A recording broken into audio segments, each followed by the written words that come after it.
यौन उत्पीड़न एक ऐसा भयानक शब्द है या आप डर कह लो, इससे हर किसी को कभी ना कभी गुजरना पड़ता है।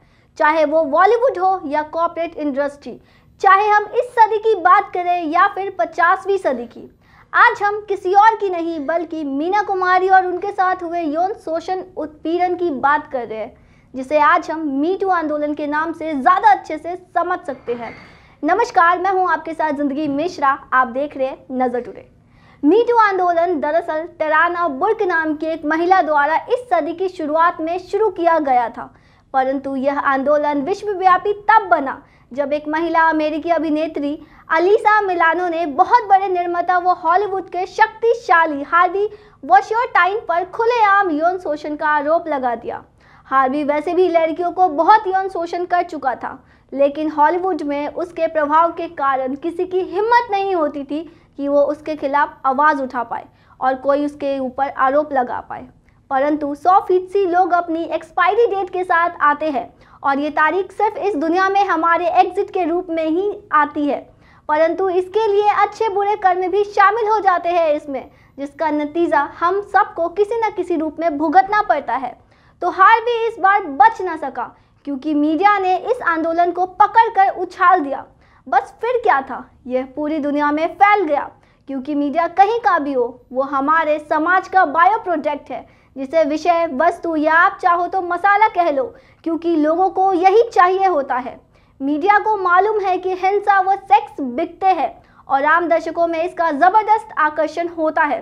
सो भारतीय मीडिया ने भी इसे तुरंत अपना लिया। तनुश्री दत्ता ने नाना पाटेकर पर भी आरोप लगाया। ऐसा लगता था मानो मी टू कानून में कोई दंड साबित या धारा बन गई हो। बड़े बड़े पाक सफाई दिखाने लगे वाले चपेट में आ गए थे। अगर हम बात करें तो संस्कारी बापूजी आलोकनाथ पर विनीता नंदा ने भी मी टू जड़ डाला। वैसे बता दूं कि ये विनीता नंदा कोई और नहीं, आलोकनाथ की पत्नी आशु की सबसे प्रिय सखी थी। सपना भवनानी ने तो महानायक को चपेटे में ले लिया। सबकी चूल्हे बुरी तरह हिल चुके थे। मी टू की इस बहुत बड़ी धारा में कुछ सही तो कुछ गलत कूद पड़े थे। सही आदरणीय महिलाओं ने भी इसमें अपने हाथ धो डाले।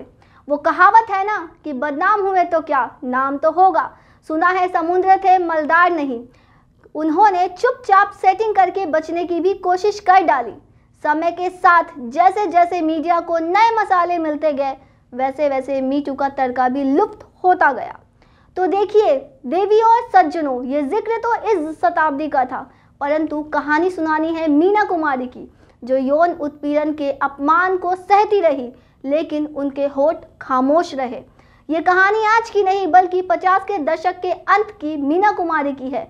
मीना कुमारी बहुत नामी गिरामी अदाकार के तौर पर मशहूर हो चुकी थी। उन्होंने एक बड़े निर्माता निर्देशक की फिल्म साइन की। इस बहुत बड़े निर्माता निर्देशक का फिल्म जगत से बहुत बड़ा दबदबा था। शूटिंग के पहले दिन ही उन्होंने मीना कुमारी के मेकअप रूम में लंच के लिए बड़ी सी टेबल लगवा दी और सूचना दे दी कि वो मीना के साथ पहले दिन का लंच अकेले करेंगे, ताकि खाने के साथ फिल्म के सिलसिले में कुछ बातचीत हो सके। और लंच के दौरान व्यक्ति निर्लज होकर टेबल के नीचे मीना कुमारी के पैर पर अपना पैर दबाकर बैठ गया और मीना का हाथ भी पकड़कर चूमने लगा। मीना कुमारी के लिए यह धृष्टता, ये बदतमीजी नाकाबिले बर्दाश्त थी। सो उन्होंने जोर जोर से शोर मचा दिया। बाहर खड़े लोग चौंक उठे और मीना कुमारी ने सबके सामने उस निर्माता निर्देशक को आड़े हाथों लेकर उसकी धुलाई कर डाली। मीना कुमारी इस तरह उसे अपमानित करेगी, यह बात उसकी सोच के परे थी। वो मक्कार मौके की नज़ाकत को देखते हुए खामोश रहा, लेकिन उसने सबके सामने ऐसा दर्शाया जैसे कि ये घटना फिल्म के किसी दृश्य या रूपरेखा या रिहर्सल का हो। वह बहुत बड़ा और प्रभावी निर्माता निर्देशक था, पैसे वाला था, लिहाजा वो पूरी यूनिट के पास उसकी दिखाई गई प्लानिंग को सच समझने के अलावा कोई चारा नहीं था। लेकिन अंदर ही अंदर वो प्रतिशोध की ज्वाला से सुलग रहा था। उसे बदला लेना था, लेकिन कैसे ले? इसी धुरबेन के ऊपर वो पहले दिन ही शूटिंग पूरी की, पर यूनिट को उसने अपने खास लोगों द्वारा सबको ये हिदायतनुमा धमकी दे दी कि जिसने भी इस घटना का जिक्र किसी से भी किया, उसके लिए इस फिल्म इंडस्ट्री में रहना मुश्किल हो जाएगा। उस जमाने का मीडिया भी इतना सशक्त नहीं था। सो बात रफा दफा हो गई। हालांकि वो निर्देशक प्रतिशोध की ज्वाला में जल रहा था, उसे मीना से बदला लेना था, सो उसने एक षड्यंत्र रच डाला। फिल्म के लेखक ने एक अलग से सीन लिखवाया जो पहले फिल्म की कहानी में नहीं था। हालत ऐसे बनाए गए कि हीरोइन मीना कुमारी को फिल्म का हीरो एक थप्पड़ मारता है। इसी तरीके से शूटिंग के कुछ दिनों के अंदर ही बांध रखी जाती है। वैसे भी अपने यहाँ लोगों की याददाश्त थोड़ी सी कमज़ोर होती है, सो वक्त के साथ मीना के साथ हुए इस घटना को यूनिट वाले भूल गए। तो लीजिए साहब, वो दिन आ पहुंचा जिस दिन ये विशेष शूटिंग रखी गई थी।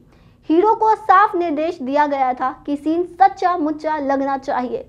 सो कैमरे जिस एंगल पर रखा गया था उस एंगल पर सचमुच अगर थप्पड़ नहीं मारा तो नकलीपन 100% लग जाता। तो पहले शॉट में ही हीरो ने कसकर मीना कुमारी के गाल पर एक थप्पड़ जड़ दिया। बेचारी स्त्री इस बलशाली के हाथ पड़ने पर कांप उठी, लेकिन निर्देशक को इस थप्पड़ के शॉट में मजा नहीं आया। सो दोबारा शॉट किया गया। दूसरी बार उसने कसकर मीना को थप्पड़ मारे।